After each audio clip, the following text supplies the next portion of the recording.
Alright guys, so got my lines drawn in for my fins, and here in a second you'll see me working on the tail section. Here we go. So just getting all the details put in at this point.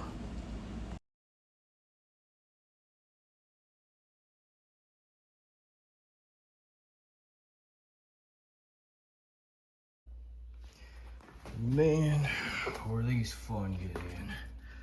All these little details are so hard because of that pine rosin. And you got these consistent hard and soft spots, which makes it very difficult to make a semi-straight line. But all in all, I mean, they're in there. Why do I keep showing this upside down? Yeah, so they're all in there. They're not perfectly straight, and I'll go back and do a little sanding. That'll help some. But they are in there nonetheless. So now I got to go back and detail this head out, and then we'll be ready to sand and scale. So pine rosin, and this is Windex.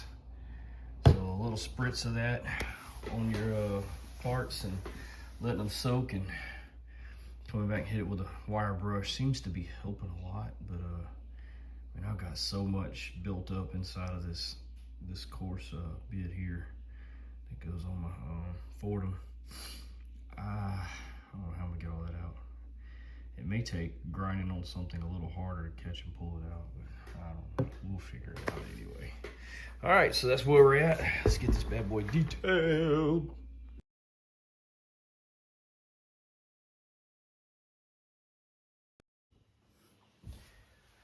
All right, so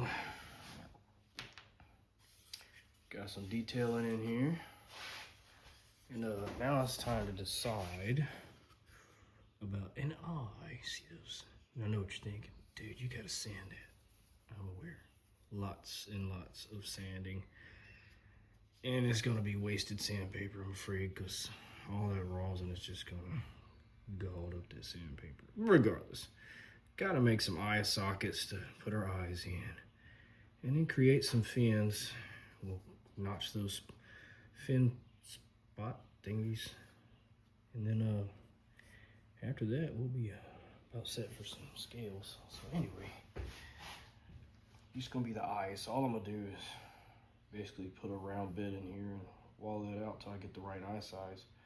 But the question is, do we want to go with the amber, which would be more natural, and you can always go clear, or these green glass eyes that I've been really intrigued with lately for some reason. Maybe it's because they're new, because I thought it'd be neat to have some green eyes and some fishes. So anyway, we're gonna figure this out and make some eye holes. Okay, so we have eyes. Now, try to picture them green. All right, so nothing left to do now but sand. Lots and lots of sanding. So, all right, bear with me. Okay, so, like I said, amber. What? Green? So what do you think? Green or amber? Green just looks wicked to me, man. I actually have blue too. Technically I have clear, so you can paint the backside of clear any color you want, but I'm digging it. Anyway, maybe we'll just kind of leave them two different colored eyes. I don't know, calico. So green or amber, it's a choice we have to make. Okay, so working with these fins it's so difficult because they're so tiny. It's hard to hold on to them. And you can see I just take a little sanding disc and get them shaped up. Then I go back with a burr and put in the details. So, like I said, the hardest part of doing those is getting the doggone things to stay in your hand without dropping them going flying out. All right, guys, so No idea I'm even on camera or not. So I got the fins done. Whoa, look at these little fins. See the little groovy grooves? Man, this is so hard to do. This pine, I ended up getting away from like my normal grinding tools that I use. And I ended up using, how awesome is that? That's beautiful. And I ended up using actually a little cutting, man, my brain is not working. This little round burr here, carbon steel burr. And normally I don't do that like on finish work. I grind, but being this pine is so hard and this, I guess it's so rosiny, it just works. So I went with it. So and they're a lot easier to clean up than trying to get, you know, these diamond burr tools cleaned back up. So anyway, I'll show you one more thing. Our big discussion, you know, we got the hole for the eye. Look at this, option 3. How awesome is that? There's something about a blue-eyed fish that says, hey, I'm beautiful, use blue. But we'll see, we'll see. So I gotta sand this up and start dabbing some scales in here. We'll soon have us a fishy. Hey guys, what's up? So my neighbor's lawnmower now. So my phone's been dead for a while and I didn't want to quit what I was working on, so I've been putting the scales in. So not much video of that, but honestly it's like a long, boring, tedious process. So I use gouge for these. I would burn them if I'm going to paint them, because the paint fills in the gaps and you lose a lot of your you can lose a lot of your details. It fills in the holes that you punch in. So I'm using gouge. I mean, basically all I do is like, I get on here. I mean, you just kind of find where you want it to go and you just stab and roll it right in there. And you don't have to do the roll. You can just press it, you know, straight in if you want to do it like that. But that was like 2. So to go all the way across, I mean, you can imagine, you know, a couple seconds per scale. Well, maybe a second and a half, but I mean, that's just how you lay them in there. And like I said, they're itty bitty ones down here at the bottom, like, see the tiny ones, and like on the on this little tin plate thing here, whatever you call that thing, gill plate maybe, in the eye area. And then, you know, they get a little bigger as they go down. And then we're gonna come back and put the tiny ones down here.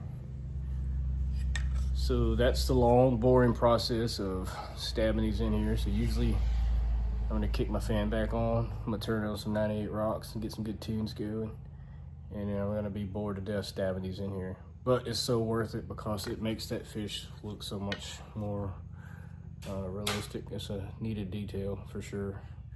So that's where we're at. All right, guys, so got the fins set and glued on. All the fins are, scales are in. But these these fins are just glued on with CA glue. And then like on the lower part down here, there's always like a little tiny crack. And I go back and fill that in with just a little CA and some sawdust, sand it down and kind of reshape everything. So I think I got everything ready to go. As soon as you see that, you see something like, oh man, I missed something. Problem that CA glue, once it dries, it is so hard to sand back off of there. So a lot of times I end up taking like my carving knife and scraping a lot of that off. But yeah, okay, I think we're ready to go now. So without further ado, I'll try to tilt this down.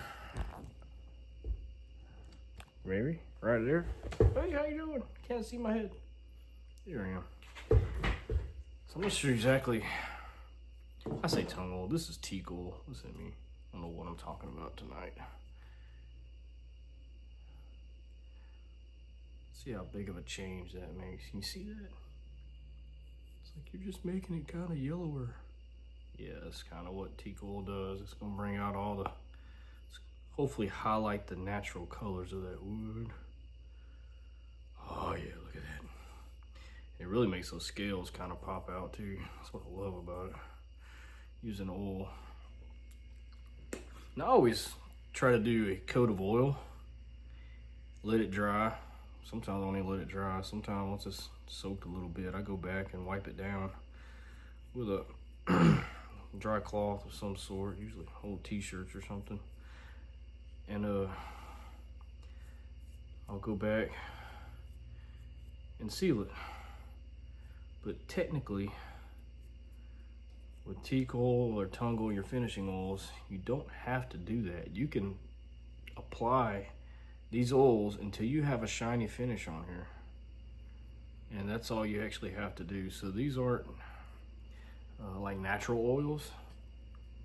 If you buy these like at Walmart, you can get pure teak oil or pure tung oil, but these have polymers added to them. So technically, if I wanted to keep adding coat after coat after coat until it just won't soak in anymore, and eventually you'll get a shiny finish. But I've actually done it before. It takes a lot of coats to get to that point. You have to just apply it till it's just won't soak up in the wood anymore.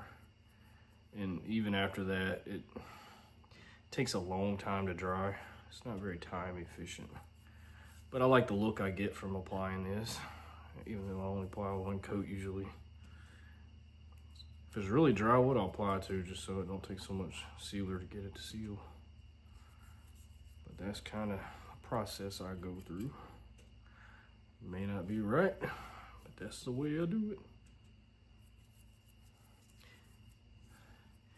Remember in the beginning of the video, I think in part one maybe, I was talking about setting up that beautiful piece of wood.